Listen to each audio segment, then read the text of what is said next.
भाद्रपद मास के कृष्ण पक्ष की अष्टमी तिथि के दिन कृष्ण जन्माष्टमी पर्व हर्षोल्लास के साथ मनाया जाता है। इस दिन भगवान श्री कृष्ण का जन्म हुआ था। भगवान श्री कृष्ण का जन्म मथुरा के कारागार में वासुदेव की पत्नी देवकी के गर्भ से हुआ था। द्वापर युग में भाद्रपद कृष्ण अष्टमी तिथि की आधी रात को मथुरा के कारागार में वासुदेव की पत्नी देवकी के गर्भ से भगवान श्री कृष्ण ने जन्म लिया था। श्री कृष्ण ने बुधवार को रोहिणी नक्षत्र में जन्म लिया था। अष्टमी तिथि को रात्रिकाल अवतार लेने का प्रमुख कारण उनका चंद्रवंशी होना बताया जाता है। श्री कृष्ण चंद्रवंशी, चंद्रदेव उनके पूर्वज और बुध चंद्रमा के पुत्र हैं। इसी कारण चंद्रवंश में पुत्रवत जन्म लेने के लिए कृष्ण ने बुधवार का दिन चुना। भगवान कृष्ण ने माता देवकी के 8वें संतान के रूप में जन्म लिया था। कृष्ण जी का जन्म मथुरा में मामा कंस के कारागार में हुआ था। माता देवकी राजा कंस की बहन थी, इसीलिए भाद्रपद कृष्ण अष्टमी तिथि को भगवान श्री कृष्ण का जन्मोत्सव मनाया जाता है।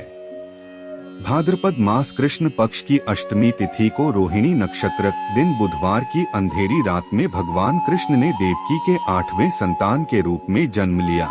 श्री कृष्ण के जन्म लेते ही कोठरी प्रकाशमय हो गया। तब तक आकाशवाणी हुई कि विष्णु जी ने कृष्ण जी के अवतार में देवकी के कोख में जन्म लिया है। उन्हें गोकुल में बाबा नंद के पास छोड़ आए और उनके घर एक कन्या जन्मी है, उसे मथुरा लाकर कंस को सौंप दें। भगवान विष्णु के आदेश से वासुदेव जी भगवान कृष्ण को सूप में अपने सिर पर रखकर नंद जी के घर की ओर चल दिए।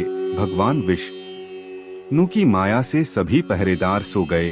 कारागार के दरवाजे खुल गए। आकाशवाणी सुनते ही वासुदेव के हाथों की हथकड़ी खुल गई। वासुदेव जी ने सूप में बाल गोपाल को सिर पर रख लिया और गोकुल की ओर चल पड़े। वासुदेव भगवान कृष्ण को लेकर नंद जी के यहाँ सकुशल पहुँच गए और वहाँ से उनकी नवजात कन्या को लेकर वापस आ गए। जब कंस को देवकी की 8वीं संतान के जन्म की सूचना मिली, वह तत्काल कारागार में आया और उस कन्या को छीनकर पृथ्वी पर पटकना चाहा, लेकिन वह कन्या उसके हाथ से निकलकर आसमान में चली गई।